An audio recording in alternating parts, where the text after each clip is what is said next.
And today's SEVA VentRounds, the title is 30-degree bend block. And let's talk a little bit about improving settings, as many other items that we can address.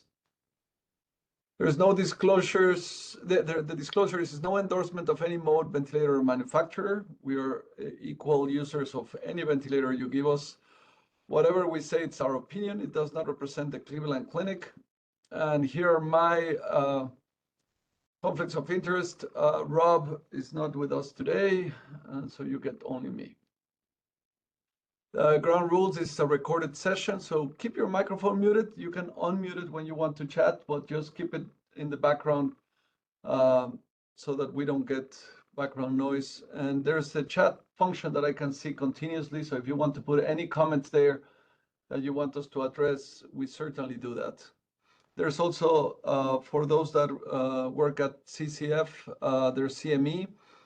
And for those that don't, there's CRCE for all our respiratory therapists. And remember to fill up your evaluation to receive credit. All righty. So we're going to step right into it. This is a patient that we recently had in our intensive care unit, and I was called to assess along with the team a highly complex patient. So I thought that there are several images for this same patient, but I thought I would choose these ones. The image has been enhanced, so it looks a little bit more pale, but that's so that you can see it on this ventilator in particular. So we'll start by the tag for this mode. So if the team wants to enter on the chat, and this is the full ventilator screen. This is a Hamilton C6 ventilator, and you can see the mode all the way on the top in case that you are trying to figure that out.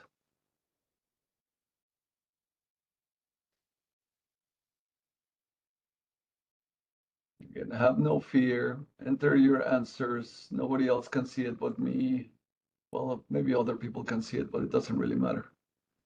All right. So I see Venkata put in the commercial name and then the tag, and absolutely you're very good. So in general, majority of people are describing this relatively fast. So pressure control, IMB, so intermittent mandatory ventilation, type 3, OI. So that's what the tag for the mode means, and this essentially means that it's pressure control. So we're controlling pressure during inspiration, and you can see that up here. And then it's type 3, and what that means is that if the patient's spontaneous breaths reach the set minute ventilation, in this case, it was set at 65% of the height and weight of the patient. And you can see this was a very petite patient. So 65% was a target of 2.18. And you can see it right here where I put in a box. So that's the minute ventilation, which is very, very, very small, but it's a very, very, very small patient. And then OI means optimal and intelligent. And that's because it uses rules, formula to calculate the optimal combination of rate and tidal volume for the compliance and resistance of the patient, and intelligent because it sets limits to the tidal volume in the top and the bottom, as well as respiratory rate, and tries to get it to our lung protective setting. So that's what PCIMB OI stands for. All right. So the next question is for you all. What is the load? Elastic, resistive, or PMOS?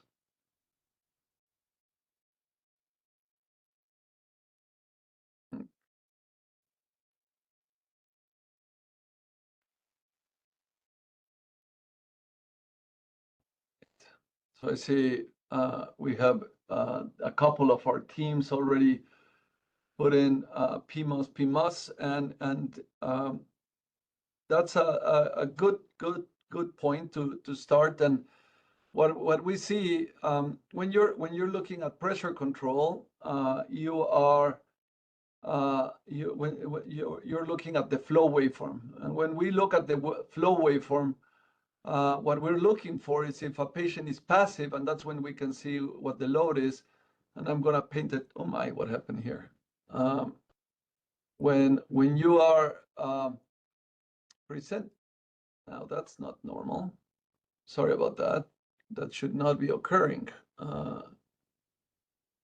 It should let me draw. Well, I'm gonna draw it down maybe here. Let's see. Yeah. So if the patient is passive, then you would see an exponential decay during inspiration and an exponential decay during expiration. And so you don't see that. Instead of that, you see this waveform that actually looks during inspiration more as a sine, and then during exhalation, the same thing. So in and out, in and out. You don't get to see this. And so you cannot see the time constant. So the thing that is dominating is absolutely PMOS during inspiration and exhalation. And that's why it's so important for all of you to remember, we always start by the tag, I mean the goal, but then you go to the tag in these exercises, and if you see pressure control, your brain immediately says, okay, I look at the flow, and I have to look at the exponential decay. If you don't see if you see an exponential decay, then you can estimate the time constant and then figure out if it's elastic and resistive. But if you don't, because there's PMOS, like in this case, you see all that deformation that I'm painting here, all that area is PMOS. And all that area over here is PMOS that I'm shading on your waveform. Very good. Good job. All righty. I love that there is, this is a PMOS active environment. So now the next question is, what's the PV discordance? Because if there is a P, meaning there's PMOS, there's patient, and there's ventilator, then what's the interaction? And in this case, it could be normal. Actually, I should change this. What's the patient-ventilator interaction? Because it could be normal. But what's the trigger in this case? Let's start by that.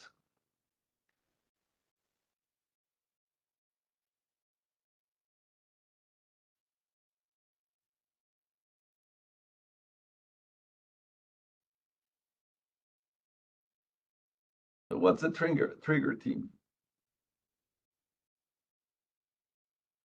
It can be normal, it can be early, late, false, or it can be failed.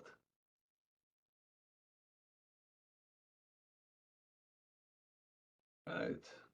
Venkata is on the roll. He's attacking right and left. Really intense, really good. Anybody else? Have no fear. Test yourself. If you think something different, don't let Venkata dominate the conversation, or Ariel. Just put in, if you have another thought, commit yourself. Have no fear. This is where we learn. All righty. So I see a couple of team members have put in already that this looks like a failed trigger. And so let's talk a little bit about that for a second. So what you are seeing, and Ariel highlighted that, is that we can see, and I'm going to start by the pressure waveform. You can see that the pressure waveform is showing a baseline, and then it goes up. It has a step up, and then it comes down, and then it goes up, and then it comes down. So there's evidence of mechanical breadth, and we do not see a triangle. And in this ventilator, it puts a little triangle. You'll see it later. That looks like this. I'm drawing a triangle. It's not there, but if you saw that, the ventilator would say, oh, this is a patient triggered breath. So the ventilator is not seeing that. So these are all mandatory breaths because they are being triggered by the patient. But remember, so that's a useful data that you have right now. So you have evidence of the ventilator going at its own rate. And then down here in the flow waveform, you have evidence of PMOS. You also PMOS. And I'm going to start here. You can see how the pressure goes up. So it's above the baseline. That means that it's inspiration. And then it goes below the baseline, above the baseline, below the baseline, above, below. And when the breath is above, I'm going to just paint it here. That means that that's air going into the the system. So the question here is this the patient doing effort in, or there's something else? There's some guidance here that can tell you that this is likely to be a patient effort, and that it's short and fast. And one of them is the rate that you see here. So you're seeing almost one, maybe two breaths every second for this patient. And they are large oscillations, and they change their I time and E time. So you can see that this one is, the E time is longer on this one, shorter on this one, longer on this one. So it's not necessarily usually when there's cardiac oscillations, they go a little bit faster, and the oscillations are more regular. And we've seen several examples of that. So this looks like the patient is doing effort, and it's a failed trigger of sorts. And so once that you have identified the failed, the rest, the inspiration, the cycle, and expiration essentially become mute because you have the failed trigger there. And so I saw that some of you said, well, maybe this is cardiac oscillations. So I would ask you, how could you prove this? I mean, this is a little bit tricky, right? How do you prove that this is a cardiac oscillation versus a patient effort? Why don't you type the way that you would come to terms with this as a clinician at the bedside with this patient there?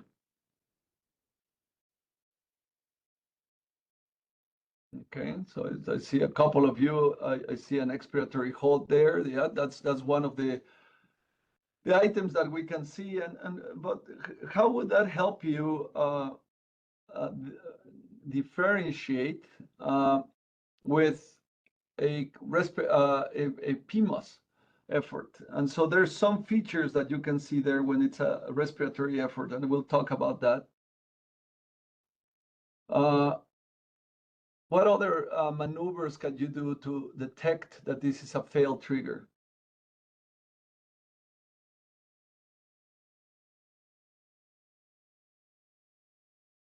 Yeah, we had mentioned, Ariel, that these were mandatory breaths.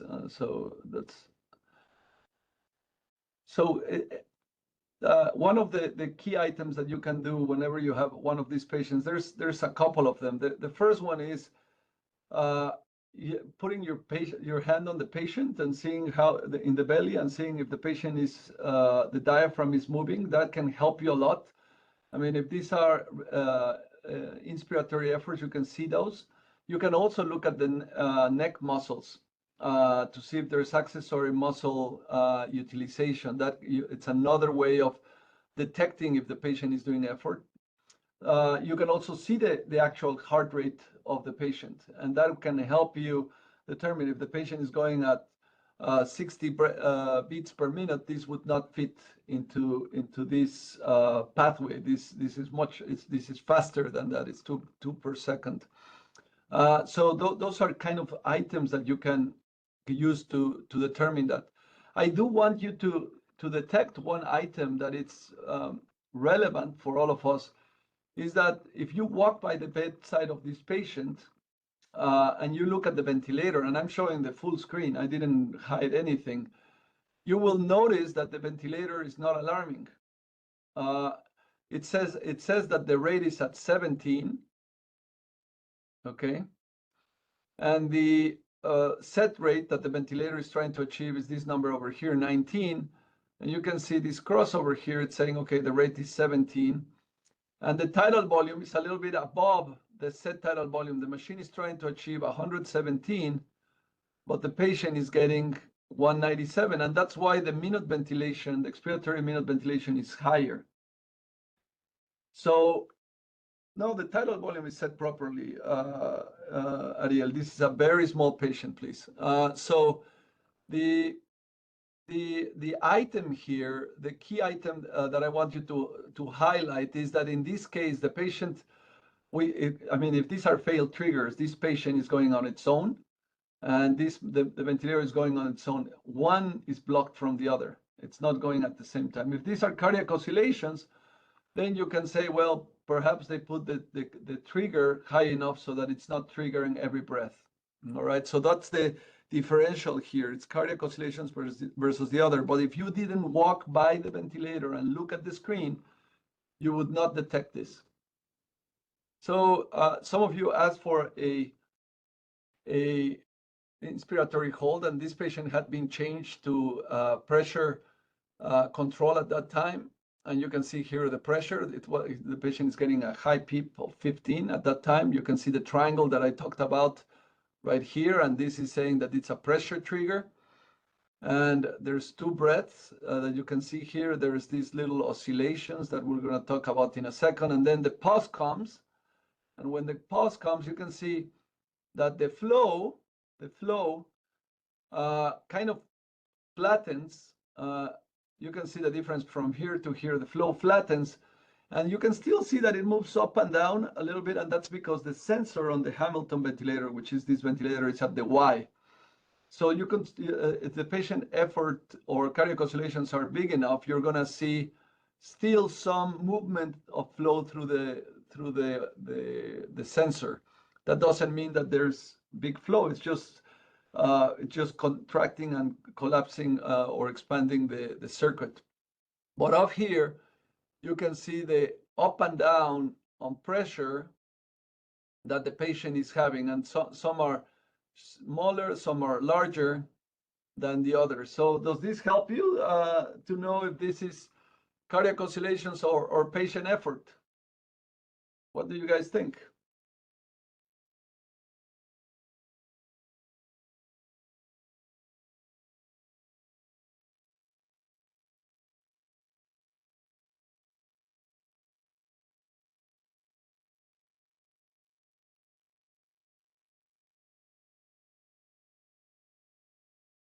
What do you guys think? Cardiac or PMAS or the diaphragm or the respiratory muscles? What do you think? And I'm holding here because I know that you're having thought process right now and trying to come to terms on what is what.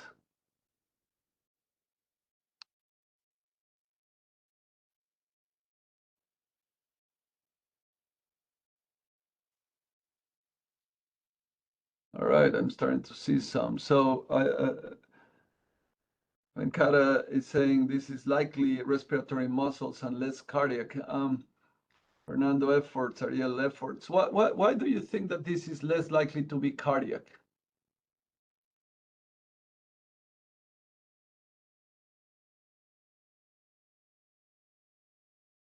And I don't disagree, by the way. I think that you guys are right on. So usually they're more frequent, perhaps, than what you're seeing here. That's a first statement. So it's a this looks. I agree. This looks more periodic when it's cardiac. You can see that there's still some oscillations down here on the. This patient did have some cardiac oscillations, but this was reproducible.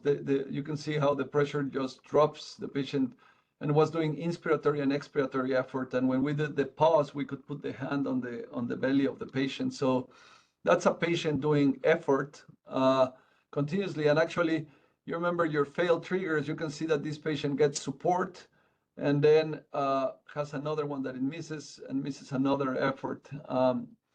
To make it more clear to my eyes, what I'm showing you right now is that the patient was placed on pressure support. So it says spontaneous up here. So the tag is PCCSBS. And I did that just because I was confused as you were also. And I put the pressure support at 0. The PEEP remains at 15.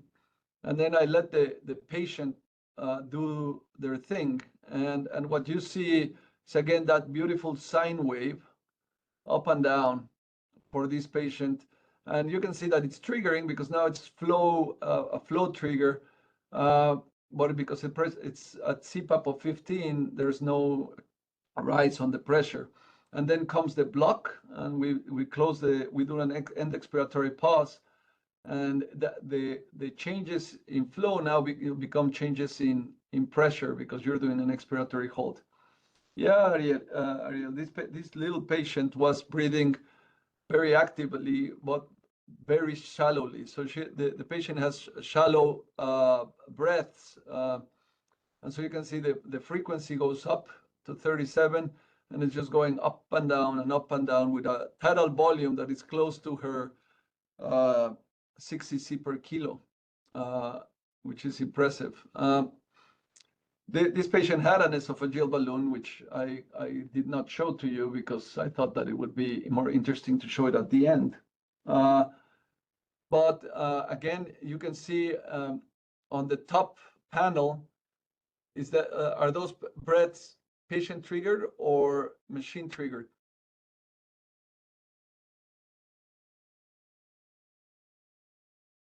Yeah, good job. Rapidly. So, and we know that. I mean, you could. I know that books tell us to focus on how the waveform looks before in the flow and in the pressure waveform, but I mean, I would challenge anybody to try to read this one. And the ventilator. That's why it's so important to have that marker that tells you if it's spontaneous or not. So definitely these are machine breaths, and then in between them, you can see all these ones that are over here. And if we look at the esophageal pressure, now those oscillations become more evident. And again, we did a pause right here and then expiratory pause just to show, and you can see the oscillations more clear here. And those are the respiratory effort of the patient. So what you have here is the ventilator is going on its own, and the patient is going on the bottom on her own. So this is essentially a third-degree vent block, if you want to baptize it that way. So the patient is going on its own, and the ventilator is going on its own. Very, very challenging situation. What does this make you suspect when you see this waveform? What is this patient at risk for with all these failed triggers and a different rate there? What would you? I want to hear A, what does this make you suspicious for, and B, how would you manage it? So let's start with A. What does this make you suspicious? You have lots of failed triggers all over the place. So what does this make you concerned for?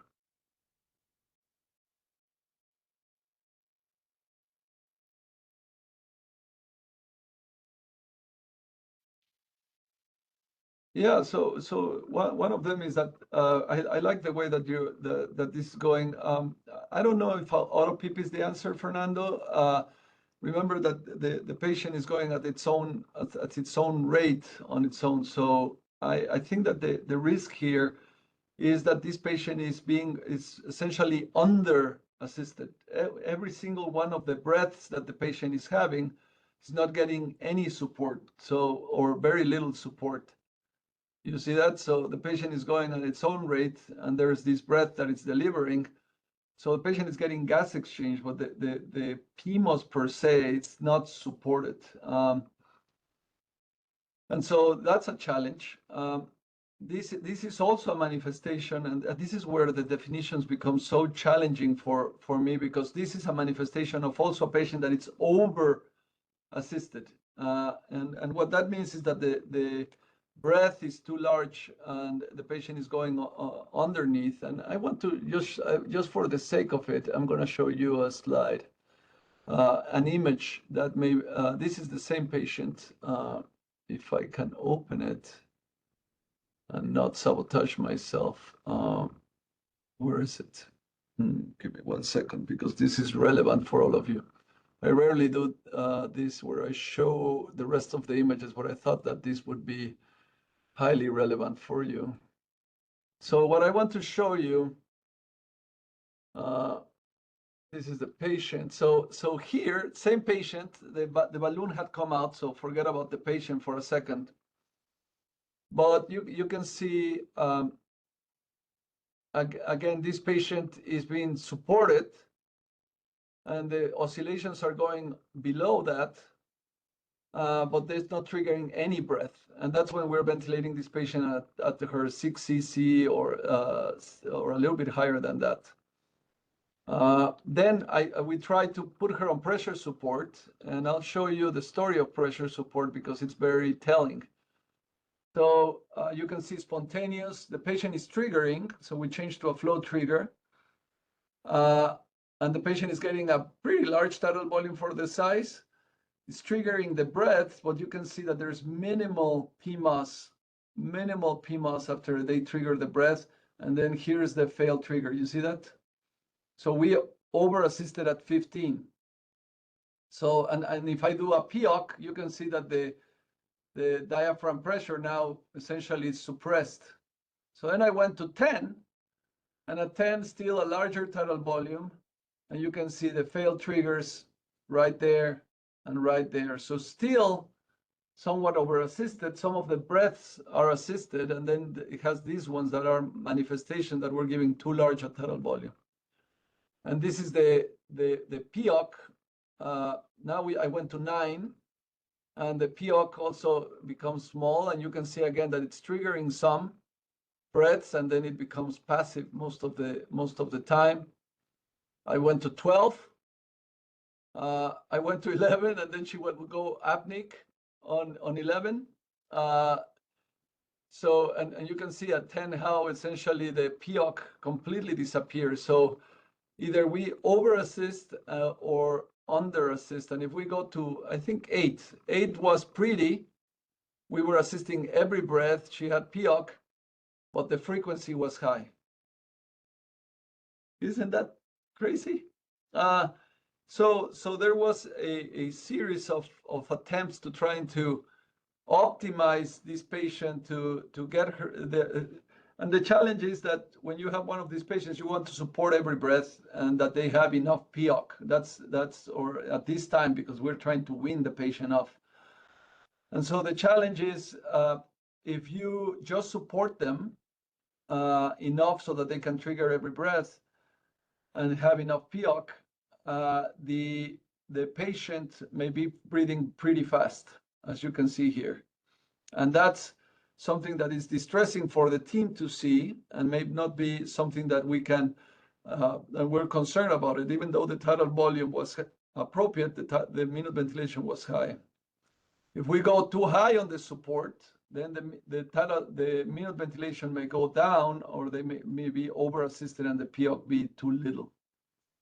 So, I mean, in general terms, these are very challenging patients to deal with, but we have to recognize that if we leave her with this third-degree AB block or ventilator block, she's having under-assisted breaths, and if we match her, we may easily over-assist her. Yeah, good points. Questions.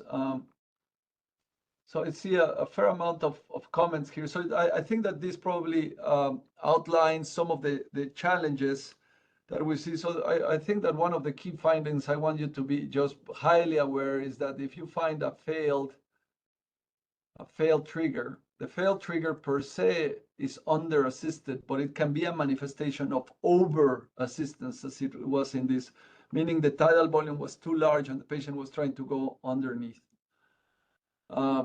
And then when you try to match the trigger and the support for patients that are breathing fast and shallow, as this patient was, and it was anxious and breathing fast and shallow and looking at you and you're trying to calm, and I mean, it's very complex, that then you have to either tolerate fast rates and see how the patient does onto them. So I would say that the final words on how to define over and under assistance, this is still being worked on, and we need to come up with something that helps us define this a little bit better, and then guide us on how to treat these type of patients. What I do know is that the ventilator was not alarming, and if it was not because we stopped to look at the patient and we did the pauses, we could not diagnose it otherwise. Yeah, excellent, Fernando. And so if I will leave you with a take-home message, is that remember that when you stop by the ventilator, you need to do two pauses, an inspiratory, which is an inspiratory hold, and an expiratory hold. If you don't do that, then you're just passing by and not really doing what you should do. It's 2 seconds to do those pauses, and they can help you diagnose what's happening to this patient. Now, if the goal for this patient is comfort, then we're doing a disservice. And if the goal is safety, then we need to discuss how she may be at a higher risk of PCILI because it's doing all this rapid respiration at a very high transpulmonary pressure there. Questions, comments? There's the CME and the CRCE.